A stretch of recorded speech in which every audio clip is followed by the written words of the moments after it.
everyone. My name is Matt and I have 2 degrees. And welcome to week 3 of the Roald Dahl Movie Marathon. So every week this month we are coming together to discuss different adaptations of various Roald Dahl novels. Now, maybe you don't recognize the name Roald Dahl. Guaranteed you would recognize some of the books that Roald Dahl wrote.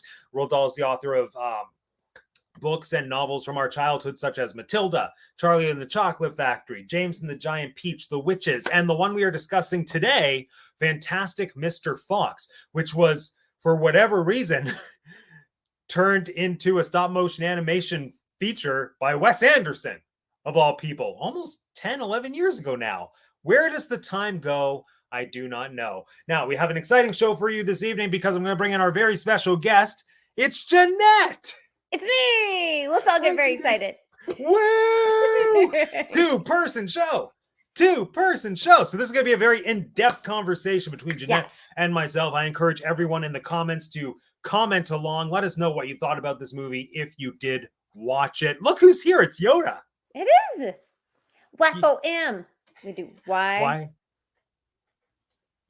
Oh my gosh. Is this the thing now? Sorry. Yeah, I don't know. That was the thing I just did. Now Brilliant. I love that. Welcome, Yoda. So, yeah, Jeanette, tell us something fun about yourself. Who are you? What's a Jeanette? Oh, this is a Jeanette, and these are things I like when it's Halloween time. So, yeah, I'm starting to morph into Halloween here. Nice. I'm on We Like Theme Parks. Woo! Woo! And you can find me there, and we talk about theme park things. And right now, Halloween. Woo! Woo! So much fun. Let's see who else we have in the chat this evening. Martha's here. Hello, hello. Oh, my cats / Martha's cats, Eliza. Eliza, you watched Fantastic Mr. Fox? Doesn't seem like an Eliza movie. Do cats hunt foxes? I don't know. They do. Or do foxes hunt cats? I think foxes hunt cats. I think it depends on the fox and depends on the cat as to who would win that battle. I think it's anyone's game. I mean, if this was medieval times, I would put money on it and put them into a pen. But now in more enlightened times, we know that's animal abuse. So Sabrina the cat says, I watched this Meowie with Eliza. It was fun. I'm so impressed that the cats watched the movie. I love that. Lisa's here in the comments. Oh my gosh, she's here in spirit. Lisa, oh my goodness, we love Lisa. You. Lisa, chime in. Let us know your thoughts on the movie. Yeah, you can be here. You can be here in what is this? Text to text. I don't know how to say that in Latin. So in text to kiss. I don't know. I don't know anything I try to come up with. It just sounds dirty. So there we go. Yeah, right. I'm like for my COVID. Oh, Lisa, I hope you feel better soon. I'm so glad you liked the movie, though. Was it your first time watching the movie, Lisa? Yeah, we should take this opportunity to reach out to our fallen brethren or fallen, whatever the female word is for brethren, because we have many ill soldiers right now. Lisa is down with COVID and Miriam is down with food poisoning. So these poor women are just ill and we want them to get better. So, and I know Miriam would have really loved to be here because it's Wes Anderson and she loves her some Wes Anderson. I didn't realize that she liked Wes Anderson. She's a huge Wes Anderson fan. So one of the reasons that we even met was because we did Grand Budapest Hotel crossed with Disney princesses. So I was Merida. Yeah, that was the Bound we did the first time we ever met. Oh my gosh. Yeah, so I was Merida. She was Fairy Godmother or Sleeping Beauty. I think it was like a cross thing. She could do either. And then Kiara was Snow White and Amelia was Rapunzel. And I wish I was giving you a photo right now so everybody could see it, but you can go to my Instagram and you can see it there because there's a photo of all of us doing it. But she loves Wes Anderson. So. Oh my gosh. I wish she was here. But do you love Wes Anderson, Jeanette? Can you give us that perspective? I am so touch and go with Wes Anderson. Okay, me too. Yeah, like I really like when he hits it right for me. I'm like, it's so right. Like I'm obsessed. Like Grand Budapest Hotel. Obsessed. Like everything's perfect there. It's great. When he misses, I literally can't get through the first 15 minutes. I'm so bored. What's going on? So well said. Well, that you're giving him more love than I will, as we'll see. Lisa agrees with me. Oh yeah, actually, there's no context to this, but I'm just going to use this comment now whenever there you go. This is with me. Lisa. Your words are going to be used to to whoever's purpose needs to use True. How do you feel about that, Lisa? She's into it. There we the go. issue. Disney Dad was asking, is this a two-person show, Lisa? It is. Oh, yeah. Oh, yeah. It is. You're right. There's gonna be this is so much fun. You better keep that one on recall. Yes, I know. Not a huge fan of Wes Anderson. I love his aesthetic 98%. Yeah, the movie posters are usually better than the actual movie. The movies are just the movie posters, but moving. That's the thing with Wes Anderson. Oh my gosh. Okay, well, before we fall down this Fox tunnel of Wes Anderson love, hate, confusion, I guess standard question. Had you ever seen this movie before, Jeanette?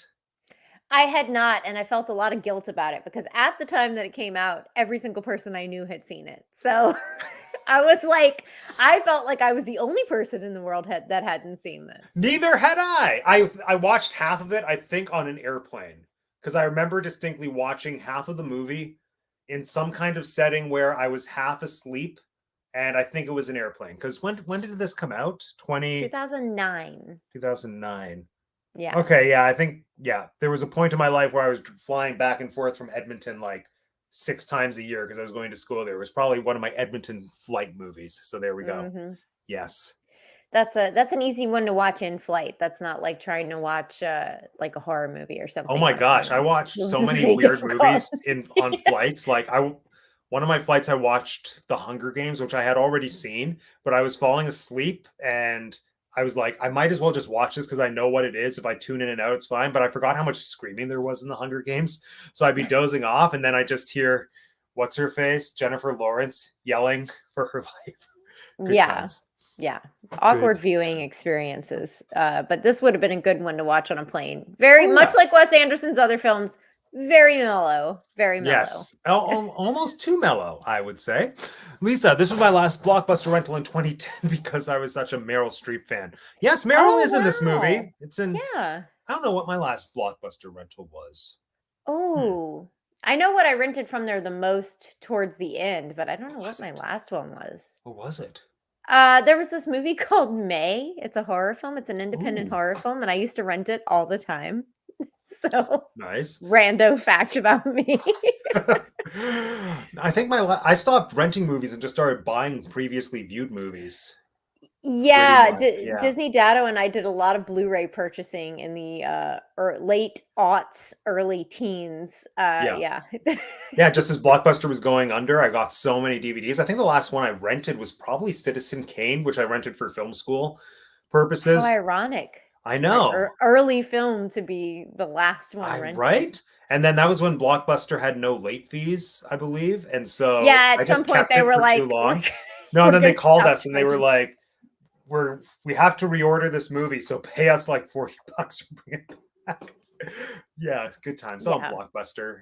I do miss you. But anyway. Oh yeah, so this movie, fantastic, Mr. Vox. Did you have any pre-established relationship with the book? I didn't. I don't know that I even knew this was a book when it first came out. I don't really know that I had associated it with Roald Dahl like I had other films that were Roald Dahl books. Yeah, I knew it was a book just by having a slightly above average knowledge of Roald Dahl's collected works. It's not a book I ever read or studied. I think I listened to the audiobook once way back when audiobooks were still cassette tapes. So I would have been 9 or 10. And like it was a Walkman again on a plane. So yeah, actually I think I found the same recording on Spotify. I tried listening to it on a drive this weekend and the guy was very dry and boring. But I read the Wikipedia article, so like I got a pretty good sense of what the book is and how the movie differs. But first impressions of the film. What did you think? So I liked it more than I thought I would. I thought it was going to fall under the not favorable category of Wes Anderson for me. I had kind of pre-assumed it was going to be a little dry. George Clooney definitely punched it up for me. I think that he lended a lot of personality to the film. I love Jason Schwartzman. I could feel him in the movie. Other than that, I don't think the voice actors weighed heavily on me, but the animation was so awesome. I love practical effect animation. I miss it a lot. Like I love stop motion animation. I have a big affinity for obviously Nightmare Before Christmas. I can't point to the right direction. It's behind me. Yeah. Nightmare Before Christmas, but other stop motions too. I felt like this one actually felt a lot more like which one am I thinking of? Like a Rudolph the Red Nose, Rankin and Rankin something. Bass. That's it. Yeah. That's it. This felt like that more than like a Tim Burton stop motion. This felt more like, I don't know. It felt more like rough stop motion. It felt like it was calling more attention to the stop motion nature of it. Like things didn't move as fluidly as I'm accustomed to. They used so many mediums, and that's what I really loved in this, is that the figures were obviously sculpted characters, and they used like that was my first impression, was like I was just like, I like everything about this more than I thought I would. The music, the voice acting, the animation, the story, everything was better than I expected it to be. Well said. I think I was more or less of the same like headspace, except I don't know. I think I've just programmed myself to not like Wes Anderson movies. So I was looking for reasons not to like it. So I was overly judgmental, but then reflecting on it, I'm thinking like, yeah, no, I liked it more than I expected to. It was really beautiful visually. And I'm really engaged by movies that, like, the best way to describe it, I think there's something very special about films that you could watch on mute or in another language and you still understand what's happening by pure merit of the visual storytelling, which I definitely got from this, because I think it does so much just through the visualization of the story to communicate what's happening and the characters and the conflicts and the relationships. And like, I love that. I'm all about that. But then also the Wes Anderson isms about it, like, in some ways I wasn't a fan. But oh my gosh, Yoda, this is why it was weird, because it was 12 FPS and not 24. I didn't realize I was gonna say that. it's half, You could see the hairs move, which I thought was pretty cool. I loved the, like, and I know it's very Wes Anderson, these far shots of everything with labels on them. He's very labely. He does that in like all of his movies. He likes to label things. But why though? I don't know. I wonder if you go to his house, if he's like one of those people that has like the like knife, fork, and spoon labels on the little utensil holder. Like, he seems like that's a thing in all of his movies. And it's like, I both love it and hate it at the same time, because it's he is one of those directors that if you do one of those, like, this character runs through a bunch of different movies and you want to be like iconic and be like, they're running through a Tim Burton movie, they're running through a Stanley Kubrick movie. Yeah. You very much can run through a Wes Anderson movie and know you're in a Wes Anderson movie. And that's whether you like it or not is something to be said. Yeah, no, he's very, and I think this is why, as a rule, I don't like him as much, is because he's very much an auteur, which is a word that is just thrown around so much. But when I try to remember what it means, it's like it's Wes Anderson. It's like a really fancy dinner party word. I feel like I don't ever really use that word. Like, I hear it and I know it and I understand it, but I'm like, I don't know. I don't think I ever called anybody that. No, and even when I was in film school getting one of my 2 degrees, when they were teaching us auteurism and like auteur theory, it was basically described. Well, Tim Burton, I think, was the example that they used, but I have come to the conclusion over the course of my creative and artistic life to this point that I don't like auteur mentality.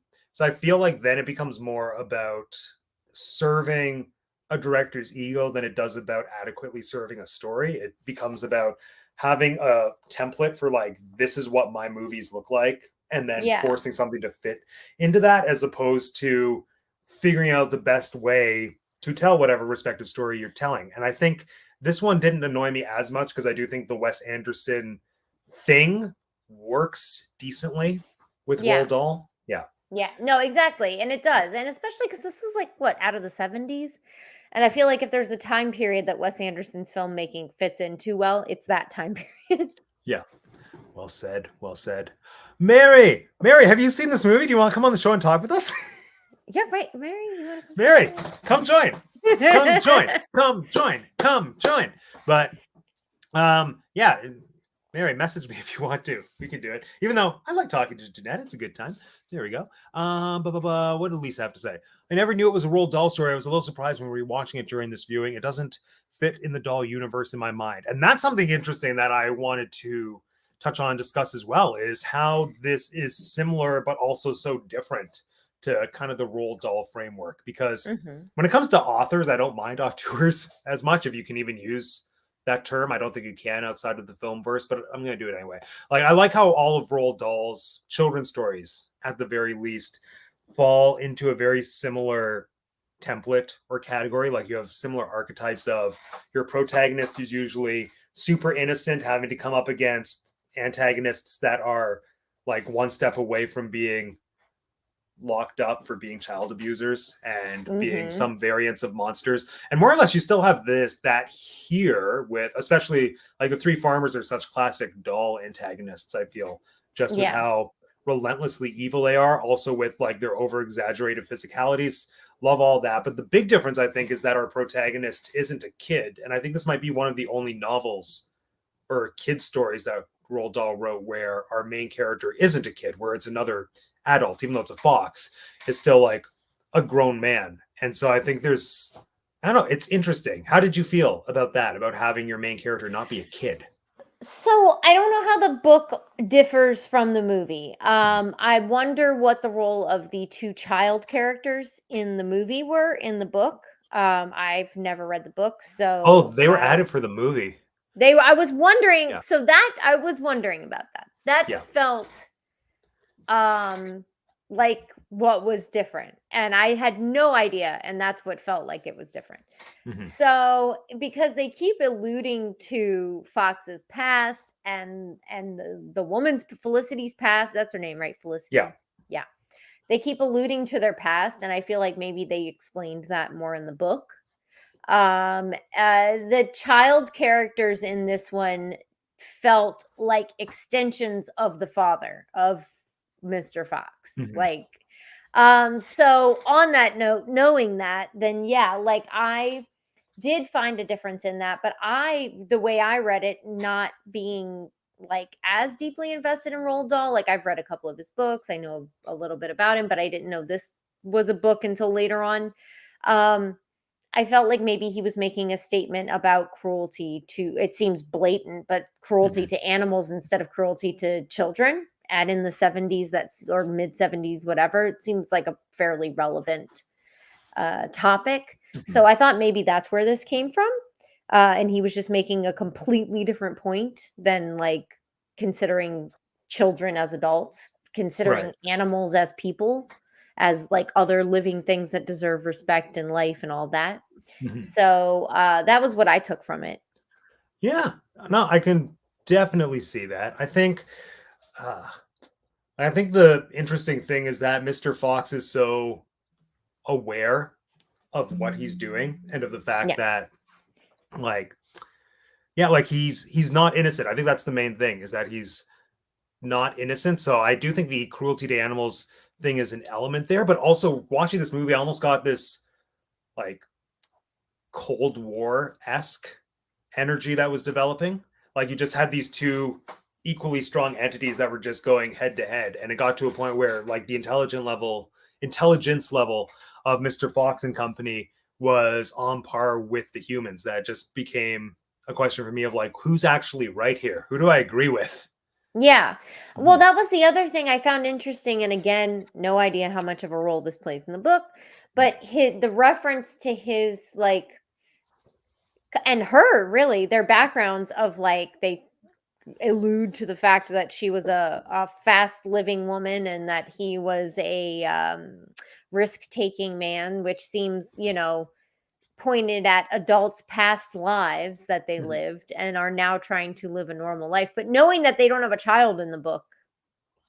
They have multiple children, but they don't have names or characters. It's just like they have like 4 or 5 kids, and I think it just describes them as like the biggest child ate the goose and the smallest child, like they're there, they just don't really talk. They're just like catalysts. So then I feel like, there's this kind of element of like maybe a little bit like a Peter Pan story thing, where it's like this element of growing up and what does that mean, and being a man and all of this, and changing to be a family man and whatever, like I feel like that could be an element of it too, which then in turn has to do with children, because that's an element of being a child, is growing up. So yeah, Well said.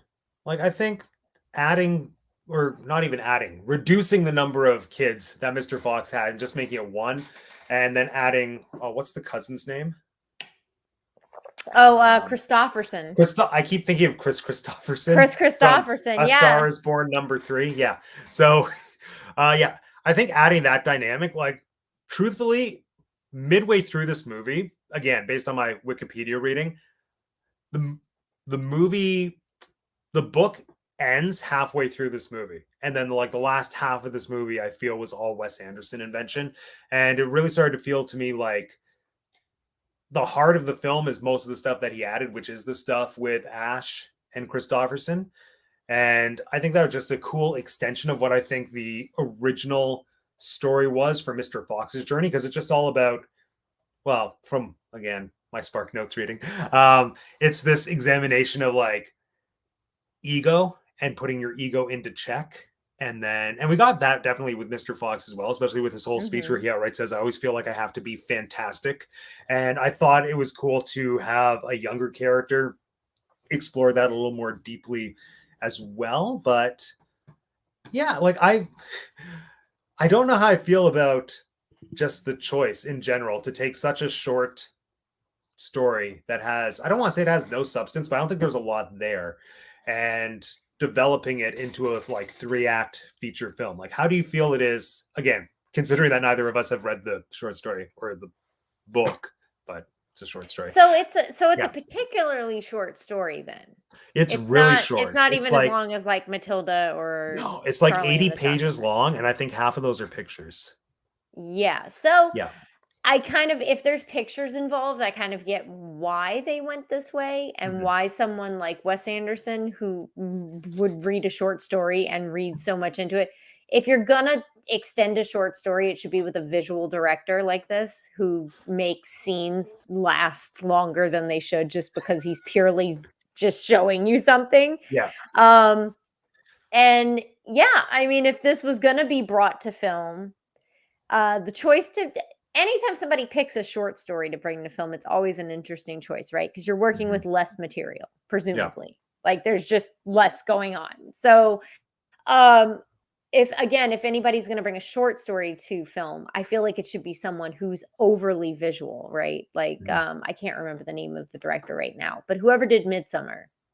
And they've done something else notable too that I like. And it's the Florence Pugh Midsummer? Yeah. I thought you meant the Shakespeare, and I was confused. Then I was like, oh, yeah, the movie that's too scary for me to watch. Yes.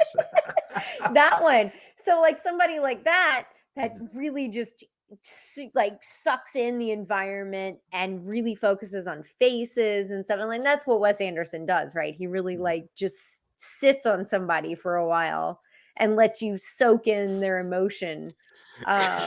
But they were puppets that had no emotion. But they're puppets. But they did. I mean, they were puppets that cried. I mean, they cried. So I guess. I didn't get so much, and Lisa might kill me for this. I didn't get so much the Meryl Streep emotion through her character. I don't think she's a great animated character voice actor. George Clooney, on the other hand, who is the main character, did a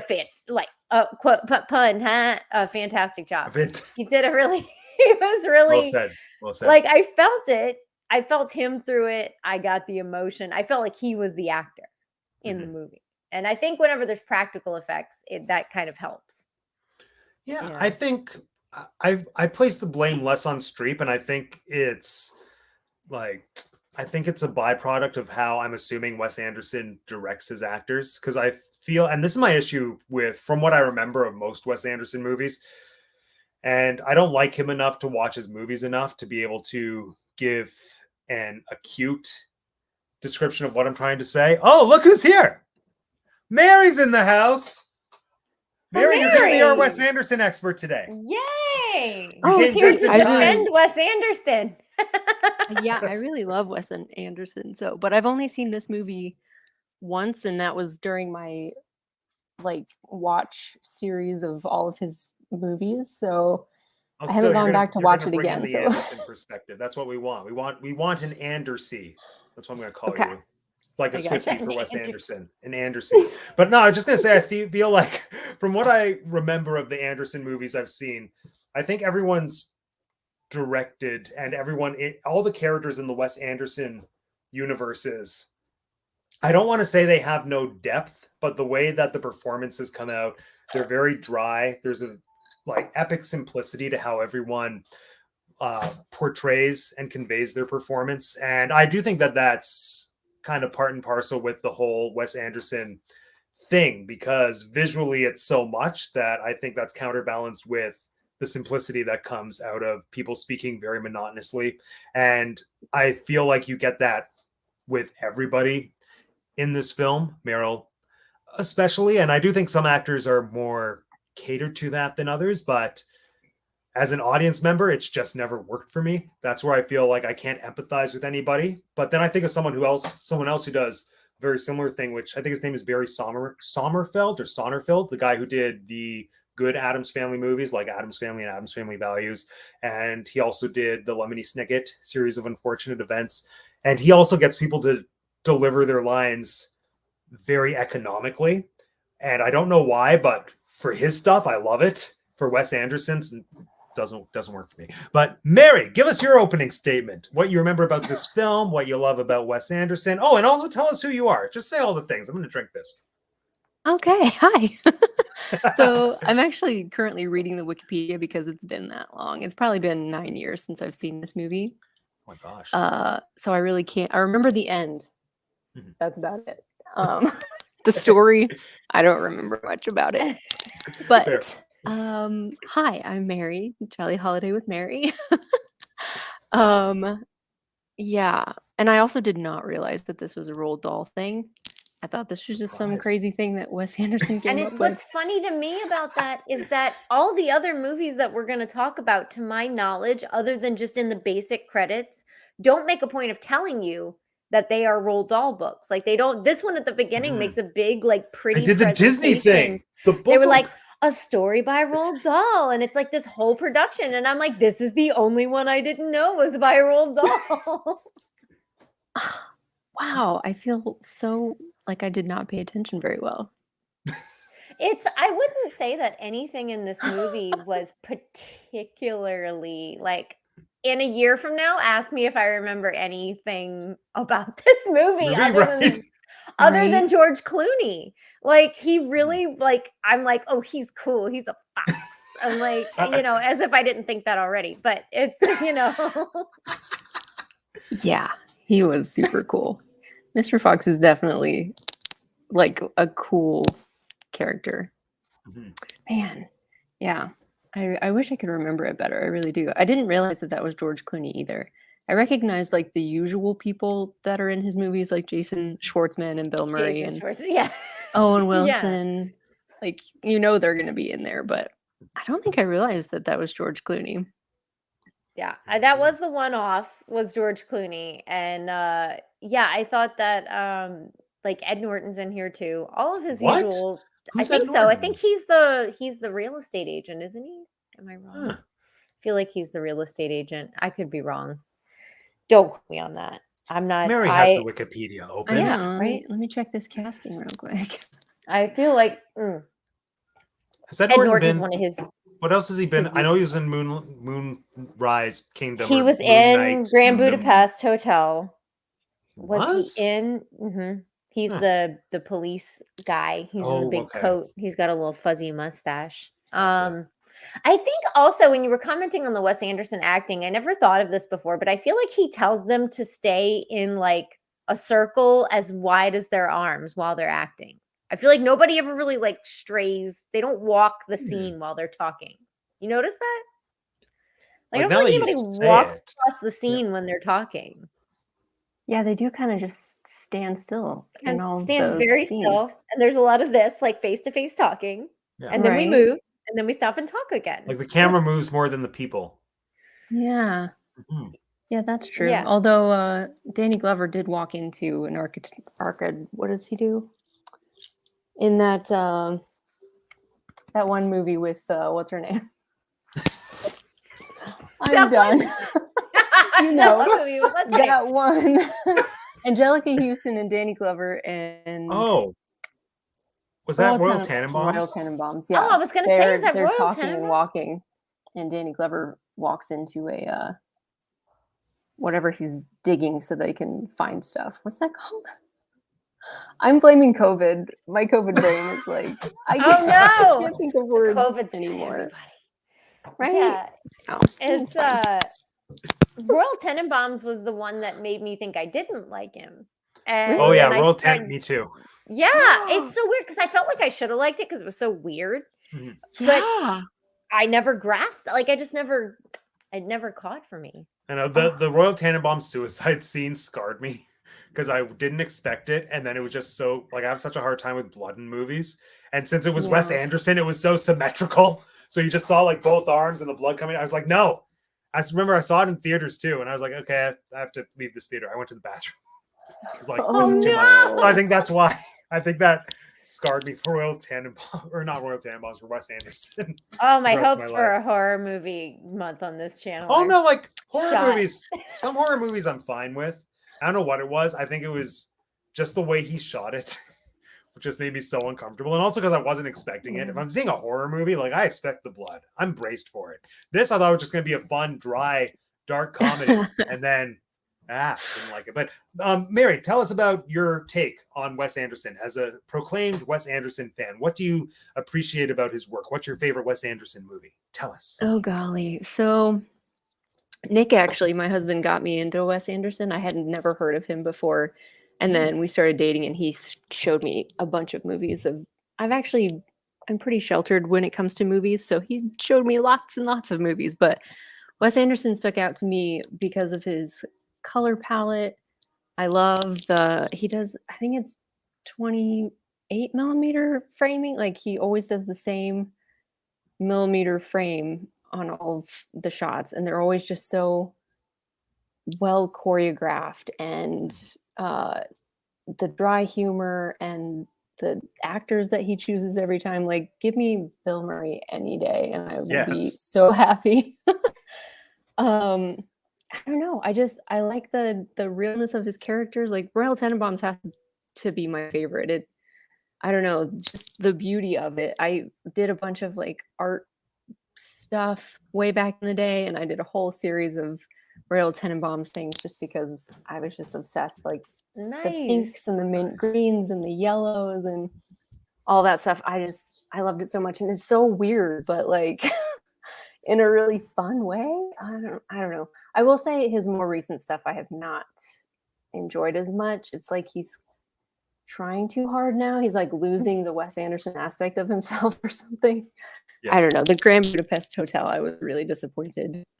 And I haven't seen... I feel like we're flip-flopped, Mary. Like you and I, because that's my favorite. That's my favorite one. And yeah, that's my favorite. No, I'm indifferent to. I remember, like, is Tilda Swinton in it? Does she play twins, or is that another movie? She's in a lot of his. She's in at least 3 of his. I think she is in Grand Budapest, but she's in at least 3 of his movies. I remember liking Tilda Swinton, unless I'm thinking of another movie. I have a distinct memory of Tilda Swinton one of the best. Twins. Yeah, she's one of the best actresses in whatever she does, whatever she shows up in. Yes, she was in that Amy Schumer movie apparently, in Trainwreck. Yeah, I don't remember that at all. Because she's very not Tilda Swinton-y. She's just playing she's playing Amy's boss, and she's very much, like an Orange County Karen type. Yeah, it's hilarious. Wow. Yeah, we love Tilda. We should do a Tilda Swinton movie marathon. Oh, we should. That would be a good one. Just imagine all the David Bowie music videos we could watch. Be so good. So good. I like it. Yeah. So what was everybody's favorite scene? Ed Norton's not in it? No, not in Fantastic Mr. Fox. He's in Isle of Dogs apparently, which I also have. Oh, is Isle of Dogs Wes Anderson? That was the thing I was wondering. Okay. Yeah. Because that looks like this movie, so that makes sense. Yeah. Right. And like I might watch Isle of Dogs now just because I want to look at pretty images. But no, favorite scene. I think my favorite part of this, and I think I'm biased because this is the only part of the movie I had a frame of reference for from the source material, because again, I listened to the first 10 minutes of the audiobook, then turned it off. But the part of the movie at the very beginning when the lawyer or whatever that badger was, when he was explaining who Boris Boggart, who the three farmers were, when he was explaining them and all their eccentricities and like what they breed and what they eat and everything, that was more or less lifted directly from the book. And so just seeing how that was visualized and how that was brought to life made me really excited, kind of in the way that I like adaptations to happen. Like I love and get thrilled by seeing something visualized that just had this nice poetry to it in its writing form. And that's to me what that moment was. And also I just love a really witty Roald Dahl world building moment, which is what I got out of that. I was going to say that part was the most Roald Dahl sounding of all of the parts of the movie. I felt was like when they were going through that little sequence and they were like, oh, and he eats this and he does this and what, and it was very Roald Dahl, that part right there. Like, and the kids have a creepy little song that they sing. I love that. Yeah. Yes. That part was, so that I was going to say that was the most Roald Dahl moment. And then I think the one that I really liked the most was when they were in there. It was him and the little possum, and they're killing the chickens, and the little possum turns to him and he goes, like, I have different teeth. He goes, oh, it's gross. There's like blood and stuff. But like they never actually show it because they can't. Yeah. But I just thought it was so funny, and that set me off on like a giggle fit for a good while because I was like, "You're right. This is so gruesome. Why is this in here?" And yeah, that little possum character was kind of like me through this whole movie. I was like, "Huh? What? What's going on now?" That scene freaked me out because it just had me questioning what the rules were of this anthropomorphic, you know what word I'm trying to say, where animals are people world. So I was like, are the chickens alive? Are the chickens sentient too? Yeah. No, I was like, this is but they weren't strange. And then the fact that they could buy a chicken, but that he still chose to kill chicken. I was like, wait, you've been able to buy chickens the whole time? Like, I don't understand.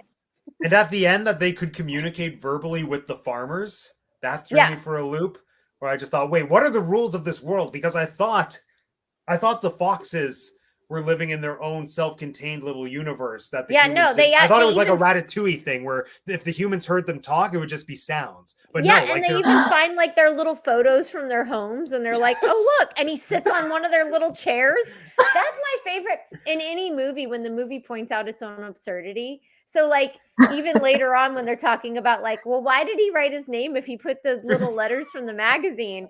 And I was like, I love when a movie observes its own absurdity. And really, that's the part that's always going to get me. So I love that. It freaked me out because I need logic in my worlds. It's like either all the animals are human equivalents or none of them are. What's the deal with these chickens? Like, why can Pluto not talk? Same idea. Right. Oh my gosh. Mary, what's your favorite part, or what's the part that you remember? You said you remember the end? Yeah.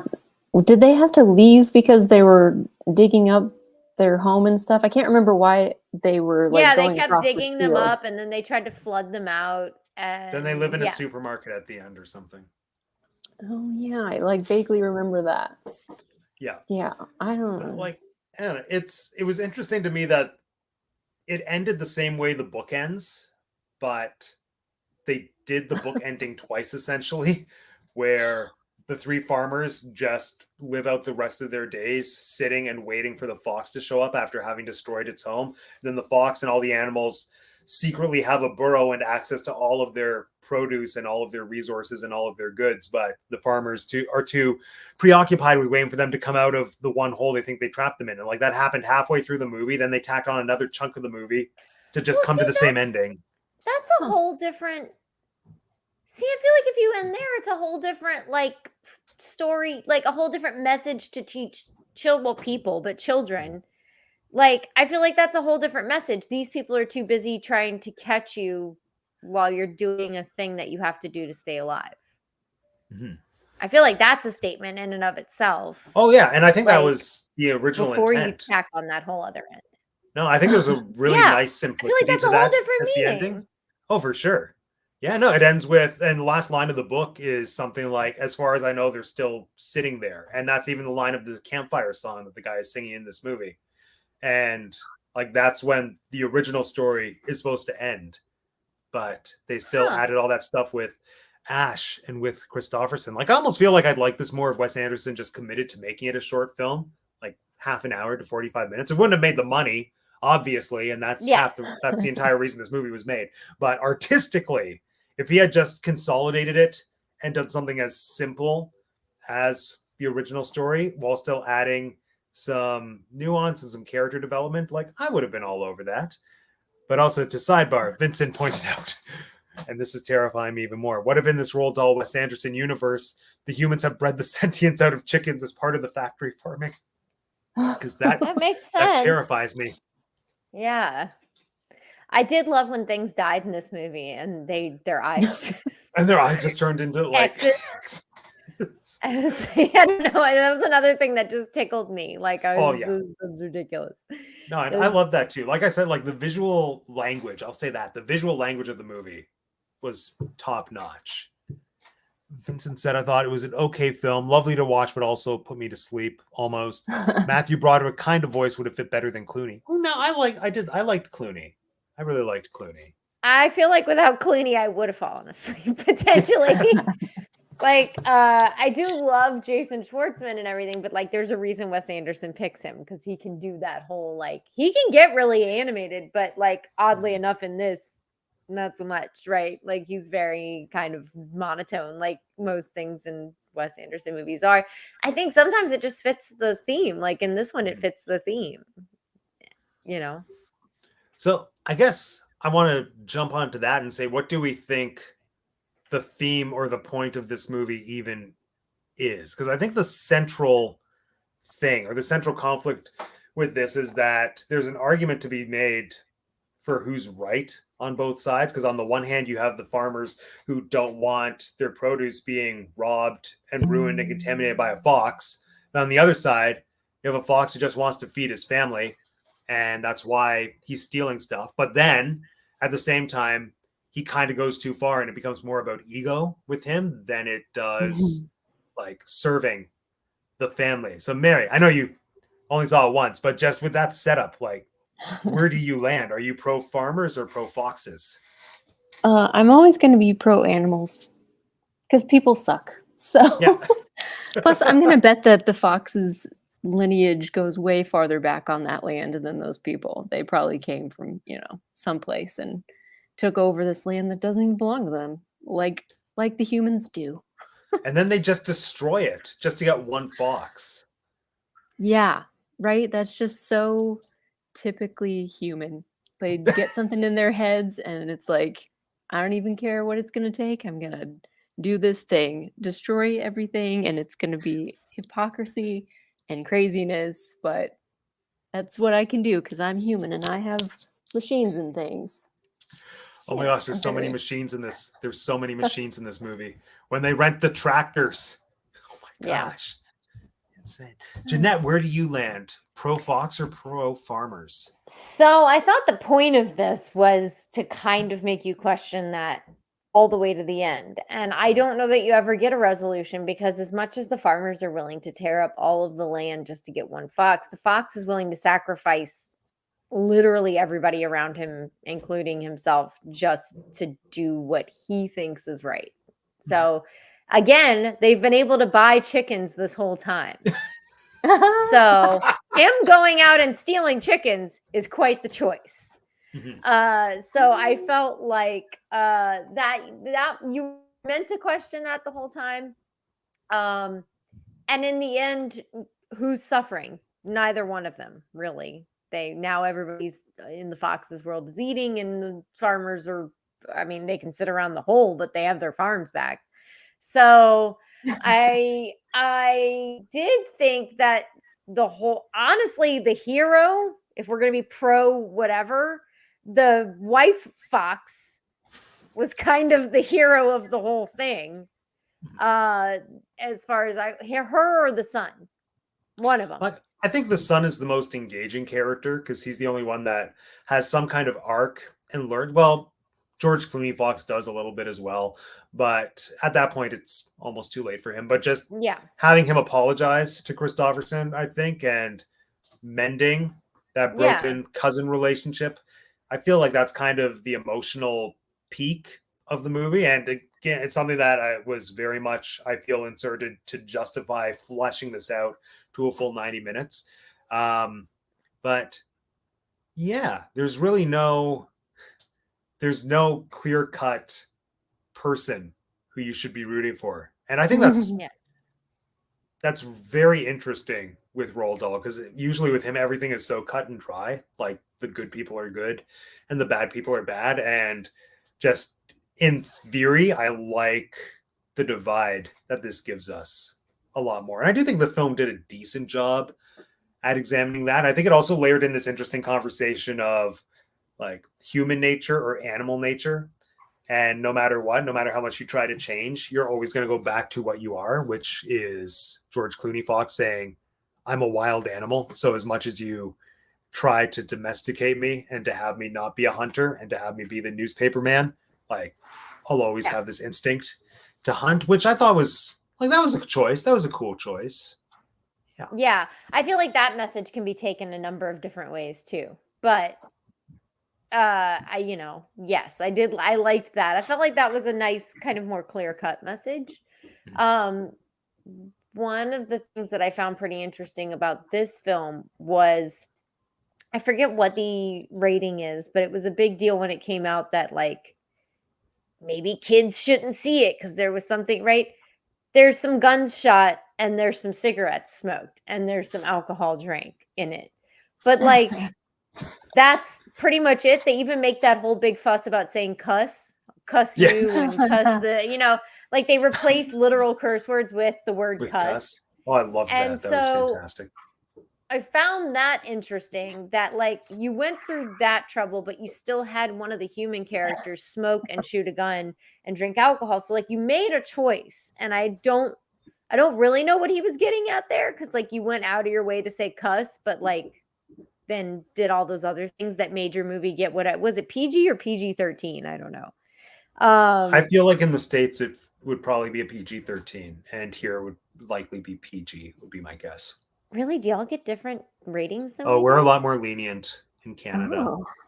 Yeah. I didn't know y'all got different ratings than we do. Yeah, it's PG. No. It says PG. So it got a PG rating, which is interesting to me because they do shoot a gun and they do smoke cigarettes and they do drink alcohol. So that's very interesting to me that it was only PG, but I remember that being talked about when it came out. Did they say cuss in the short story? Is that like part of the story that they just transferred over? Don't think they did. In the book. I feel like Yoda probably read it. Yoda, let us know.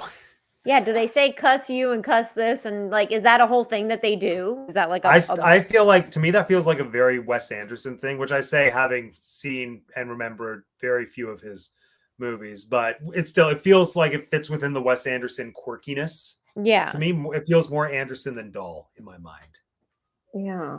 Well, the cigarette smoking and the alcohol drinking, not so much the gunshots, but the first two are definitely things that I think are in every Wes Anderson movie. And I think he just like romanticizes the 70s, and it was totally That's what I was saying. Like, what a time period for him to make a movie. I didn't realize he was so 1970s happy, but it makes total sense. The color palette, right? Everything, the fashion he chooses, everything feels very like of that time. Yeah, I think he wasn't even. I don't think he was even around in the 70s. No, wait, how old is he? I think he's in his 50s. He would. Oh, maybe it's just like reliving his childhood through stop motion foxes. Yeah, he's 53. That checks out. So Yoda says a running theme through Dahl's books is becoming too obsessed, irrational, and losing focus of intent. Which I think I think that's a perfect way to put it. I think that's exactly what we see. What we see within was Roald Dahl a drinker? Maybe there's a connection here. I wouldn't put it past him. I was gonna say I think 9 out of 10 authors are, right? Yes. Pretty sure. Might explain some things. Roald Dahl was a lot of things, absolutely, and I would not put Drinker past him whatsoever. So why do we think this story appealed specifically to Wes Anderson? So I think at the point that this was made, Wes Anderson probably had his pick of projects that he could do, unless it was a case of someone brought it to him. But to me, this feels very much like a passion project. And not knowing things about Wes Anderson that well, since the two of you are more versed in the type of material he normally goes for, what elements of the story do you think would have potentially spoken to him? Mary, do you want to say? I don't know. I know that it seems like a lot of his films focus on family or like growing up and changing and trauma and all that stuff. So I don't know. Maybe Childhood trauma. Roald Dahl's not shy about that. So right. So maybe that he might have also just been intrigued by the whole stop motion element of it, because I know that he I think in some YouTube video I watched, they were saying how working with fur and stuff in stop motion is like notoriously awful because it moves every time you touch it. And they said that he specifically in this movie was like, don't fix it. It makes it look like it's moving and stuff. So like, I don't know. I think he maybe just enjoyed a different medium and figuring out how to do the shots that he would normally do with humans with these little figures. I don't know. I feel like he really likes the process of actually filmmaking. So maybe that makes sense. And I do think that stop motion was an opportunity to like fully realize how his brain sees things, just with a visual reference for everything that came before it and has come after it that's been live action. I just think when you give him a stop motion playground to play with, then it's just infinite potential to create his Anderverse, as it were. Right. Yeah. Jeanette, what do you think? I feel like, I mean, I don't know if, I'm sure he said this in an interview somewhere when he was asked, but I feel like he was probably a Roald Dahl fan as a child. It feels like the types of things that someone that grows up with to have his mind would have read. So maybe he was just genuinely a fan of this story. The screenplay is by someone who I believe works with him pretty often. But I don't know that for sure. So I'd be interested to know if it was brought to him or if he brought up the idea. I feel like it's something he would have been a fan of just by even knowing it existed, though. Roald Dahl feels like something someone like Wes Anderson, someone with his mind would like. So I feel like if he were to read it or know what Roald Dahl's universe feels like, that he would have wanted to do something there anyway. I think we should just all be grateful that James and the Giant Peach was already done. Yes. 100%. Yeah, no, I think it's just combining the observations that both of you just made. I think it's interesting, just Mary pointing out that a lot of his past movies deal with family dynamic and with childhood trauma, which I think definitely runs through this movie at the very least. I think the seeds of that would have been in the original story. Again, knowing what Wikipedia told me about the original story. So I can totally see how that would be an Anderson thing. And I do think that those are seeds that he allowed to grow and develop pretty decently in this adaptation. Like as an adaptation, I don't think I mind it all that much, minus the Wes Anderson isms that usually annoy me. But like if Fantastic Mr. Fox had to be fleshed out to 90 minutes, I think this is probably the strongest that's ever going to be. I don't necessarily know that I agree with it having such a high rating as it does. Like Rotten Tomatoes, I think gives it like a 93 or something. Really? So yeah, I had much higher expectations of this movie, knowing that it was a 93%er. Like I'd give it a 77, personally. Yeah, somewhere in a 75% range. It was definitely great. I don't know that I'll seek it out to watch again. Well, yeah, no, that's the thing. I'm never going to rewatch it. And I think, Mary, have you ever had a desire to rewatch it, minus that first time? No, I feel like I just remember being pretty bored. So, yeah. I think which it's was a a bummer. well done, boring movie. That's how I classify it. Yeah, like I do wonder like how interesting the original story could have really been. Like it is Roald Dahl, I get it, but even amongst an author's works, some of them are going to be less interesting than others. Oh, for sure. No, and I think the original story is just more interesting for the discussions that it can prompt about like where does the morality lie. Yeah. And I think that ending, the simplicity of it, like we already touched upon, is so effective that like they're just so obsessed with trying to catch the fox that they lose sight of the fact that the fox is stealing from them anyway, and they've just made it easier for him. Like I think there's so much poignancy in the simplicity of that as opposed to fleshing it out. But for how they did flesh it out, I do think the family dynamic was extremely effective between all of them. I got distracted by the comments. Yeah, no, family dynamic. All good. Kristen, you love this movie 95%? Want to come on the show?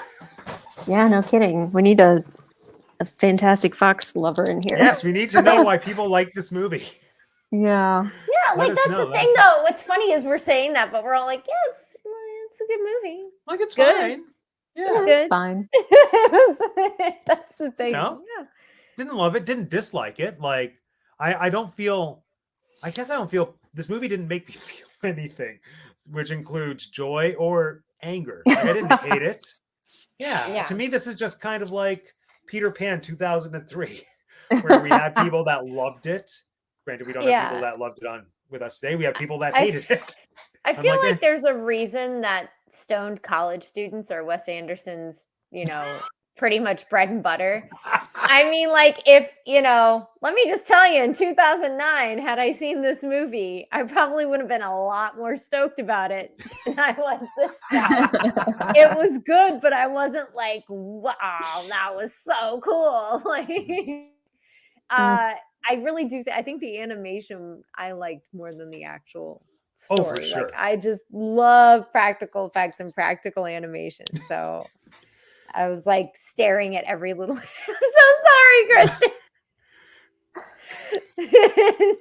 I'm talking about me. I am people.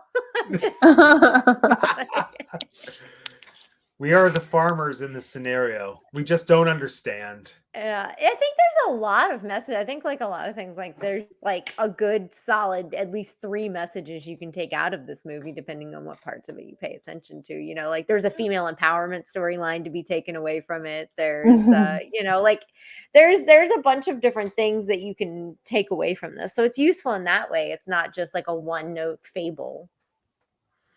Yeah. Yeah. I feel like there's a story that this reminds me of, and I can't think of it. Like the whole he wants to be a thief again. You don't love blueberries? That's from the movie. I thought rabid animals being involved was quite interesting. That was the choice. Oh yeah, and the dogs weren't sentient either. No, yeah, the dogs were just like I think it's only woodland creatures. Is it only woodland creatures? Even the wolf, like the wolf's not answering, and then all of a sudden the wolf does the thing, and you're like, "But why was there a wolf?" That was the most beautiful part of the whole movie, though. That wolf was gorgeous. Yeah. I mean, I liked the pretty apple that was inbred to have designs on it. That was cool too. Mm-hmm. Yeah. Yeah, no, and I do think that there is a lot that this movie's exploring and a lot that could be discussed about it, but at the same time, I didn't care enough about it to super engage with any of that. So yeah, like it was fine. There it is. So, Mary, I would love to know. Taking away here. Yeah, it was fine. But Mary, as the Wes Anderson fan with us today, what's your favorite Wes Anderson movie, and what qualities about that movie do you think might have been missing from this? Because I know you said you haven't rewatched this since the initial viewing. So I'm trying to remember why this was so boring, like, and why we don't care about the characters. Like, why don't we? And I feel like it might be because since it is stop motion animation, there's an extra level of division between us and the performer. See, I feel like there's more to attach to because there's a physical thing, and it's got like deviations in its being. Like it actually looks like it's changing. I feel like slightly more attached to the characters than I think I would if it was animation. Oh, I'm thinking about it if it was just like Meryl Streep in a fox costume. Like I'd be more into that. If we just had Meryl Streep in like little fox ears. Very strange. Yeah, like the BBC Narnia films from the 80s. I will tell you what was really weird though. Anytime that they had Mr. Fox do that weird face where his teeth were showing, where he was like, and I'm gonna talk like this. I was like, oh, stop. It's very freaky. His teeth were quite visibly made of like rubber or something, and it didn't match the other aesthetic. It was really like Ugly Sonic. Really weird. Yeah, it was. It was a little like bad Sonic. Yeah. It was a little strange. Ew. I don't know. So I think my favorite 2 movies are Royal Tenenbaums and what's the submarine one? Life Aquatic. Life Aquatic. Yeah. And in those, I don't know, maybe I just latch on to like the broken people, but Bill Murray in like Life Aquatic, you can't help but like feel for him because he's such a cool dude and he did these cool things, and now, you know, the world has kind of moved on and he's still, you know, trying to hold on to those and be that guy again, and his wife has left him, and I don't know, there's something about the characters in his other movies, not all of them, but like especially those 2 where it's like you just want these people to like win. Maybe that's the thing, because we said in this one you don't really want either of them to win. They're both kind of wrong, so it's like just kind of maybe pointless for them to be doing anything at all. I don't know. Yeah, no, it's interesting hearing you describe Bill Murray's character in the submarine movie. I think that is a very apt description for the fox in this movie as well. But I just don't think that character exploration is as effective, which is just my assumption, not having seen the submarine movie in a long time. But I don't know. It was hard for me to care about the characters, which made me very sad, because at the same time I could recognize that the performances were good and that the writing was pretty decent as well, but just something about it intrinsically didn't connect for me, aside from just thinking this is pretty to look at. I think that's that's usually my issue with Wes Anderson movies, although now I want to rewatch the submarine one. I find it interesting that the 2 movies that I can see that Noah Baumbach has written with Wes Anderson has directed is Fantastic Mr. Fox and Life Aquatic. Those are the 2 that he has done with him that I am seeing here. Because I was like, Noah Baumbach, I thought that he did a lot of them with him, but it looked like it's just those 2. I thought for some reason that was his main writer. Interesting enough, he also did Marriage Story, which was another movie that I really wanted to like. Oh, I did. And you didn't like it? Absolutely thought it was so pointless. I was like, what's the story? They're just doing the same. This is just people arguing. I don't get the story. So the acting was so good.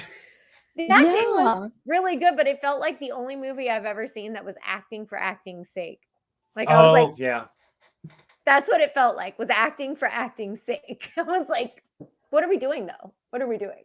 I was like, but so I find that interesting with him as far as like tying in with things that like maybe I have mixed emotions on. You know, Matt, I should like Marriage Story. Yeah. I should really like that movie. But he Kylo also Ren wrote and Black Widow.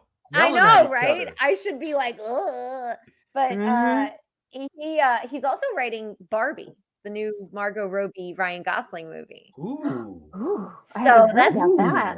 Oh, really? Yeah. Margot Robbie's gonna be Barbie. I'm pretty excited. It looks that movie fascinates me. I know. I'm so excited because they've leaked so many selective pieces of information just to get everyone hooked to think WTF or what the cuss is this movie. Yeah. So I love that. This guy's quite a mixed bag here. I'm looking at the right, because I feel like the writing in this movie, as far as like, I mean, really in a Wes Anderson movie, other than the stunning visuals, you have the dialogue, right? Like there's definitely no like special effects. There's not like some like deep like twist, it's not going to M. Night Shyamalan you at the end. Really, it's so like you really need to have all these strong discussions. I swear, all these dialogues. But yeah, I'm curious about the person who did the music for this movie because I distinctly like one of the things use like the same person for everything. I feel like he must. I'm looking right now to see what all this guy has done because like the music in Royal Tenenbaums and Life Aquatic like is very distinctly in my brain as something that I was gonna say. I feel like every Wes Anderson movie sounds the same. Doesn't? I mean, he uses different like poppy, not poppy songs, but like songs with like lyrics and stuff, not just like background music. Yeah, sometimes he has some jukebox stuff in there. As far as like the background soundtrack, though. Yeah, but you're right. Maybe this guy only did this one. Kristen seems to know. It is Desplat. Yeah, but I don't see anything else that is. It looks like he did. I don't see anything. Budapest. Yeah, I don't see anything that's Wes Anderson. Oh, here we go. Wes Anderson Centered. It's a documentary. So, like, that's interesting because I really did think he was like a Danny Elfman, Tim Burton pairing. I thought whoever was doing his music did all of his music because it all feels very similar. It looks like he's done the last few. Oh, he did Shape of Water. Oh, I love Grinding Nemo. Good movie. It's pretty fantastic. Yes. That took me a second. My face said, just paused for a second. I was like, wait, what? Wait, is Mary frozen or is she still processing my joke? No, she's very in-depthly looking I'm trying to read right now. I'm trying to read this thing, but I don't have my glasses on, so it's like, what am I seeing?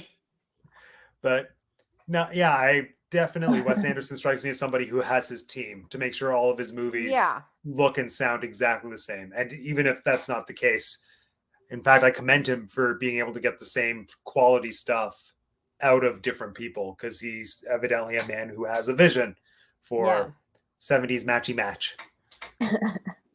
Feel like he switched to Desplat from another one after a while, maybe also for Grand Budapest Hotel.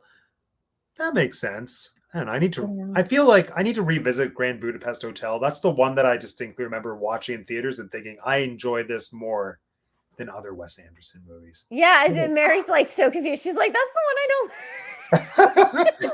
What's this world I'm in? I'm sorry. That would make sense if you're a Wes Anderson fan and this is your least favorite. For us two non-Wes Anderson fans, this to be our most favorite, that would make a lot of sense. Right? I had so many, like I had a whole theory about why Grand Budapest was not as good as his other movies, and now it's like gone from my brain. However many years later, did do Grand Budapest, so that's why it sounds so similar. I'm like, yeah, they all sound the same because the one I like sounds like Fantastic Mr. Fox. I need to see if he did the ones that I like because now I'm like, probably not. Maybe he's the issue for me. So, out of all the performances, since we've kind of touched on this, but just definitively, who was everyone's favorite and who was everyone's least favorite? Well, I like George Clooney. Yeah, I think he was the best one in this.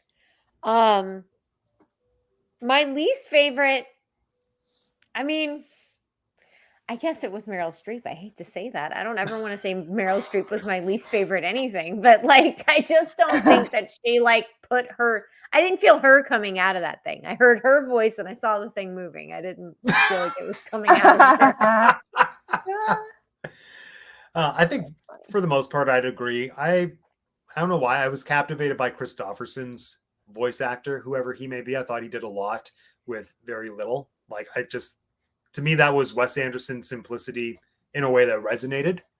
Whereas I would agree. I feel like Meryl Streep was putting in a performance that just didn't work with the Anders style. I mean, that was Eric Anderson. And now I'm wondering if he's related to us. I think he's his brother. He's the brother. I was going to say, he must be. Right? That's too much of a coincidence. Exactly. All right, let's move into our game. Bo was in this movie. What's that? Willem Dafoe is in this movie. Oh yeah, I didn't he's the realize. rat. See the rat? Yeah. No, the cast is fantastic. Except you can't really appreciate them because they're all puppets moving at 12 frames per second. Yes, it's very strange. Time for the game. Woo! Oh, Mary, there's going to be a game. Now you know. Of course. I would expect nothing less. Brilliant. This is one of those games where you just have to have two things written. Okay. Yes. Let me And grab then the answer will be one or the other. Yeah. So I call this Fantastic Mr. Fox Facts. I just came up with that right now. I'm going to read you a fact about the fox as a species, not the character. And you have to tell me if the fact is fantastic, meaning it's true, or if it's fantasy, meaning if it's false. Okay. I need paper. Oh, we're getting a tour. Yes. Yeah. This is my kitchen. It's so pretty. Thank you. It's actually not too dirty right now, which is a miracle. Fantasy. The other one's fantasy. Fantastic is for true. Fantasy is false. It's all part of my Roald Dahl fantasy. But Mary, I like how you have a Wes Anderson-esque display on the wall next to you. Is it supposed to be Small World? Because it looks a little Small World-esque. No, but wait, there we go. It looks very Mary Blair, but with bats on it. With like bats. if Mary Blair added Oh. bats to her design, it would look like that. I didn't think about that, but I like it even more now. It's lovely. Love it. Yes, Mary's super crafty. I love the video of your mailbox, of you making the mailbox. Like, thank you. It's I'm so proud of that silly mailbox, but it just it's makes not me so silly. It's darn beautiful. happy. To me, the mailbox to me is like Wes Anderson in real life. Like all the things I love about Wes Anderson, but applied to real life. Well, now it's all coming together. Mary's aesthetic is fed. I don't know why I like him so much. Yeah. Wait, what was the false one? I have fantastic, and the other one was what? Fantasy. Fantasy.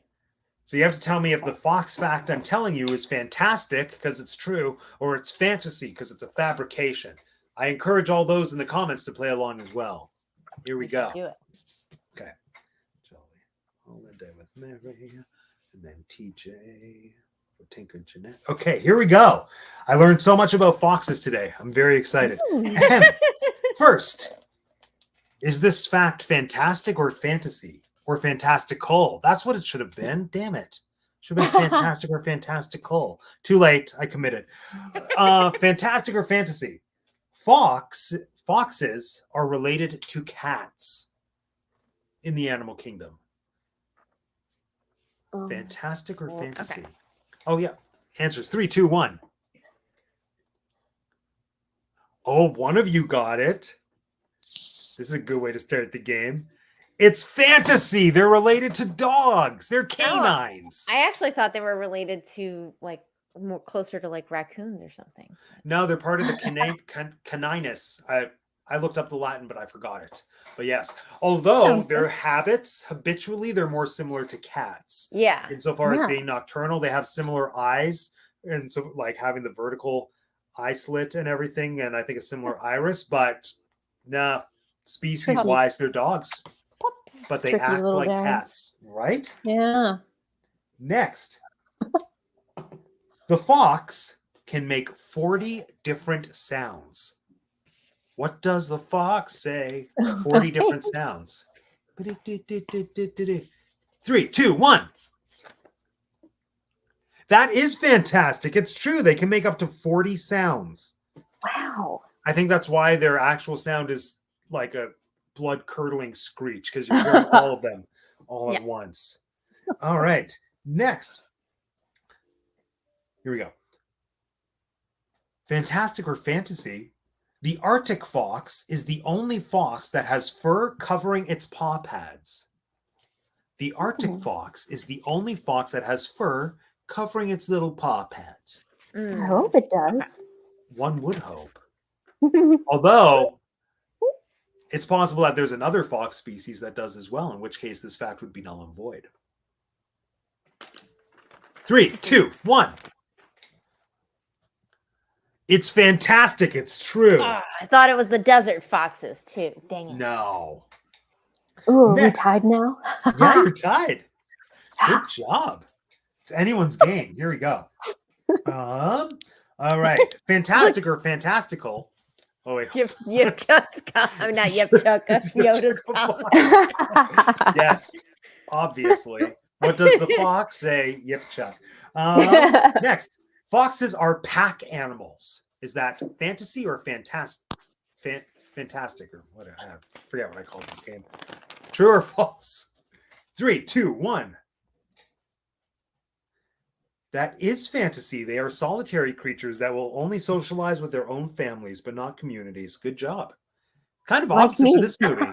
There you go. We're all foxes in our own way, aren't we? Although at this age, I thought it'd be a silver fox, but my hair is keeping its color, and I'm not one to complain. There we go. Ooh. Right? Next. There are foxes in the Sahara Desert. Fantastic or fantasy?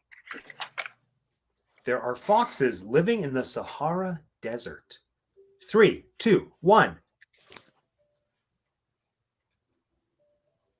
Yes, it's fantastic. You both get a point. All right. Here we go. Next fact. The flying fox is actually a bat. 3, 2, 1. That's also fantastic. It's true. It's just called a fox for some reason. I feel like it's like a bobcat. Although a bobcat is probably actually some kind of cat. Bad example. Next. The red fox is actually a subspecies of bear. The red fox is actually a subspecies of bear. Mm-hmm. 3, 2, 1. Oh, we have a divide. One of you got the point. I love when this happens. Well, Yoda for Mark got it. Yeah. That is The fantasy. red panda is a subspecies. There you go. The red fox is actually the biggest of the true fox species. I didn't delve too much into this. Evidently, there's only, I think, 12 species that are, air quote, true foxes. And I'm not sure what the others are. They're probably like false foxes. They just have, false foxes. They just have fox in the name, but that's where it ends. Those are drag foxes.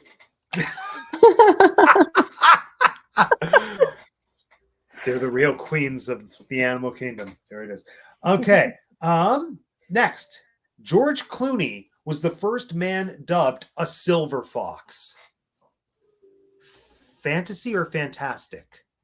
Was George Clooney the first man to be dubbed a silver fox, thus bringing that term into our everyday vernacular? 3, 2, 1. One of you got it. It's probably not me. It's you, Mary. You got it. It's it's gotta be somebody else. I was like, I'm gonna say yes, but no. The first documented silver fox was country singer Charles Rich. Huh. I don't know who that is. I don't even know who that is, and I know a lot of country singers. Yeah, but he was the first silver fox. There you go. Okay. Next, fantasy or fantastic? A group of foxes is called a conspiracy. Fantasy or fantastic? A group of foxes is called a conspiracy of foxes. I feel like I used to know this. What the heck? I'm so torn. I know. I feel like this is a name for some group of some animals somewhere. Billy Miner. I'm thinking a specific other animal, but isn't Billy Miner the guy that they named the ice cream cake after at the keg? Sorry, I'm talking to I think Yoda for Mark is a fellow Canadian. I was gonna say, are we assuming Yoda for Mark is Canadian? I think so. I don't know. We'll never know, will we? Oh yeah. So wait, what was the question? Oh yeah, conspiracy.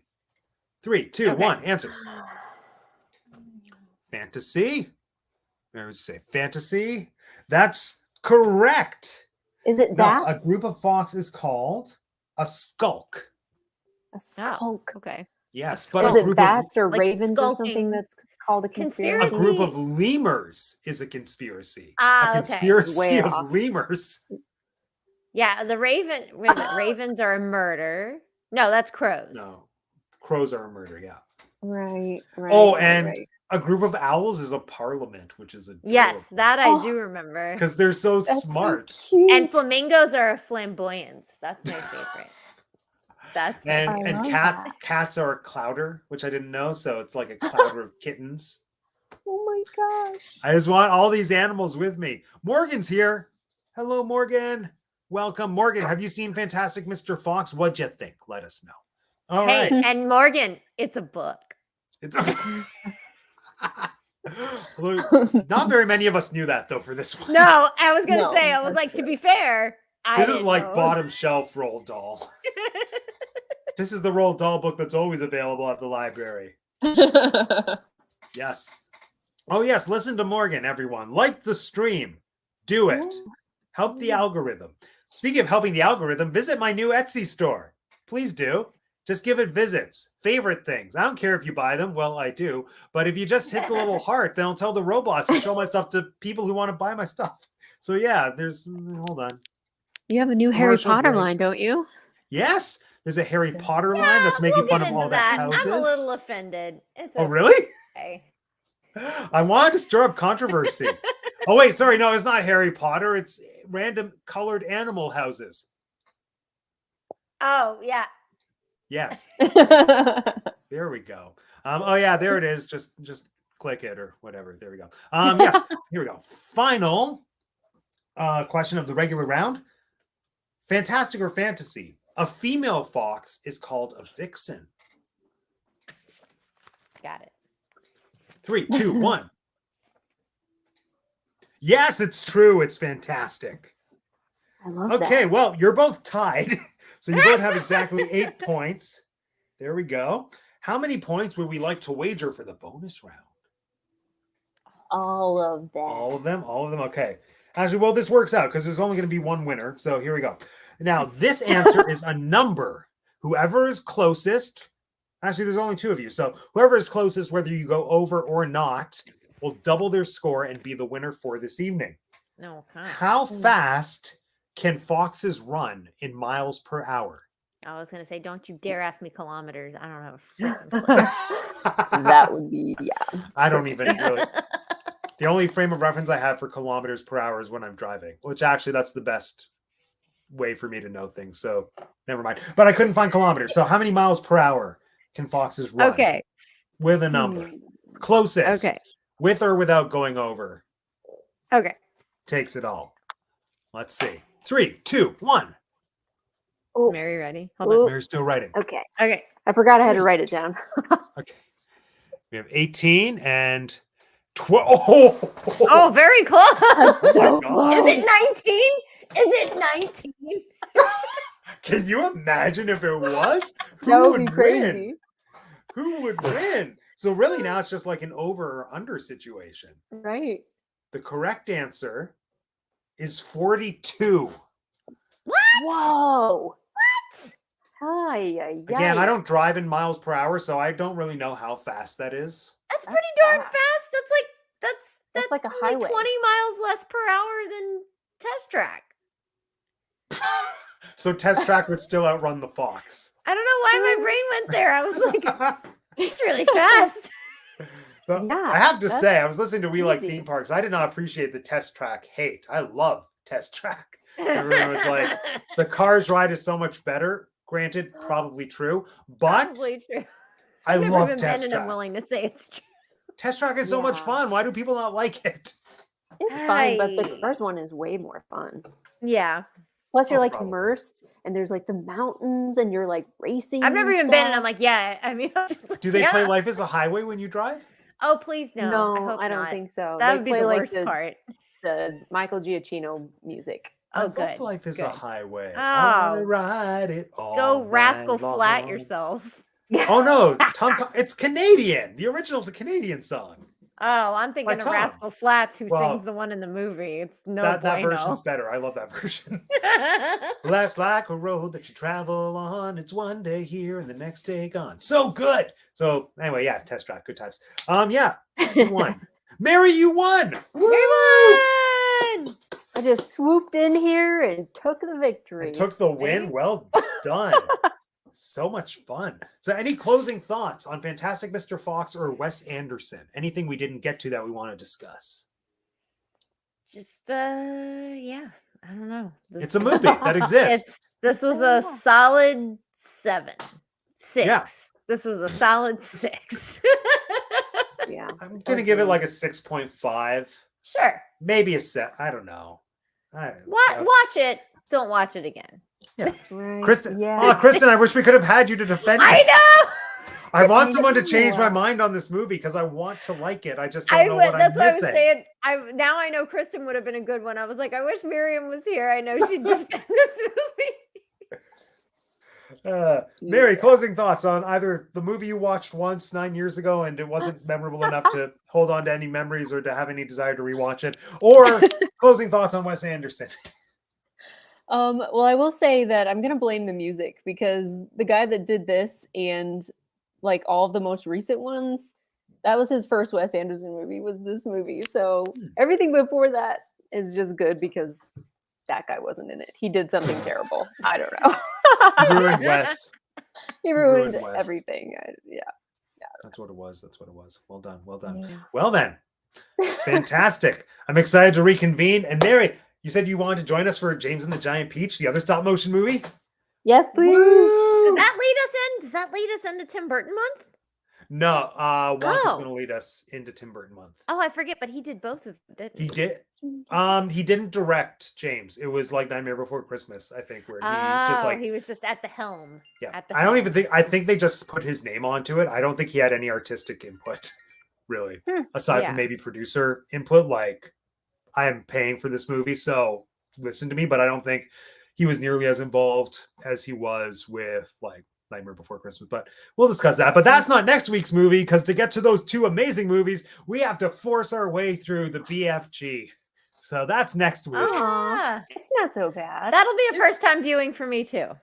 It'll be like a mostly first-time viewing for me. I watched half of it and lost interest, but I'm willing to revisit it because Roald Dahl, also because it's Spielberg, and I think Spielberg, kind of like Wes Anderson, he's a director that at the very least, if I don't like a movie, it'll still be a good movie in one way or another. Yeah. So, yeah. Oh, agreed. There's a skeleton pirate in James and the Giant Peach. Yeah, For what that's worth so much. Oh, you don't have to sell us on James and the Giant Peach. I think we're all there on James and the Giant Peach. I haven't watched it since I was a literal child, but I remember loving it. And from what I know of it, of the creative team and of the cast, like I know I'm gonna love it. Although maybe I'm building it up too much for myself right now, but you're not. It's great. Good. But again, first we have to watch the BFG. First BFG. First you got to eat your vegetables. The big cussing giant. That's what I'm going to call it. The big cussing giant. Also, fun fact, BFG was my first role in anything at drama camp as a little kid. I was the big friendly giant. Yeah. So it has some nostalgic value for me because the one thing I do recall was when I was watching it, I still had all of his lines memorized. So while Mark Rylance was talking in his Cockney British accent, I just thought, oh yeah, like 6-year-old Matt said all of this. So yeah, good times. But I know it was so adorable. I'll see. Well, there's probably no pictures. Martha, if you're watching, and we know you are, find the pictures. There's no pictures. But anyways, yes. So we're gonna sign off, everyone, one at a time. Tell the nice people watching who you are, where they can find you, and anything fun and exciting you have coming on up on your respective channels, networks, and whatever. There we go. Hey. I'm TinkerJ787 on Instagram, and you can find me here on Teacup for One. You can find me on We Like Theme Parks on Tuesdays at 9. And on my Instagram, you can find lots of fun stuff. I just recently went to the Renaissance Festival here in Maryland. In October, I'll be heading to Disney and Universal, and I'll be going to my first Halloween Horror Nights with Miss Miriam Kinley, Churro Fund, and Sheena and Amelia. So you can catch that on there, and then we'll be reviewing it on theme park. And we like theme parks. We like theme parks. You know. Fun. Thank you, Jeanette. Hi, I am Mary of Jolly Holiday with Mary, and I do weekly vlogs, which is like a day in the life, but for a whole week, where you get to see my adorable dogs, pretty much. It's the main focus of the vlogs. But you can also find me on Instagram at MaryDarlingXO. I am decorating for Halloween right now, so there's lots of spooky, cute bats and things going on over there, and DIYs and dressing up. That's pretty much what I do over there. So that sounds like fun. Come and find me. Sounds like so much fun. Thank you, Mary. And of course, if you're watching, this is my channel. Please subscribe. Check out my Etsy store. Again, the 10 people that are watching, I'm assuming you're watching because you like me to some capacity. Hopefully it's enough to just click onto the Etsy page and just heart a bunch of things. Don't even buy anything. Just help the algorithm. Let the strangers know that I'm selling cool stuff. Yeah, check it out. There's fun shirts for like theme park stuff, movie stuff, musicals. I just released a shirt today inspired by one of my favorite musicals of all time. So much fun. So yeah, go check that out. But otherwise, join us here next week. Next week, we're going to be starting to do these shows on Thursdays because my life and work schedule keeps moving around. But Thursday, I think going forward is going to be the day. So from here on out, check us out Thursday evenings for the continuation of the Roald Dahl movie marathon with the BFG next week. Following that, we're going to do 2 more Roald Dahl movies. I believe it's going to be James and the Giant Peach, followed by Wonka. And then as we move into October, we are doing our first ever movie marathon inspired by a director, none other than Tim Burton. Join us for all of that. Cannot wait. Let's just check the comments here. Disney Dado says, Etsy, yay. I'd like you more if you like this movie.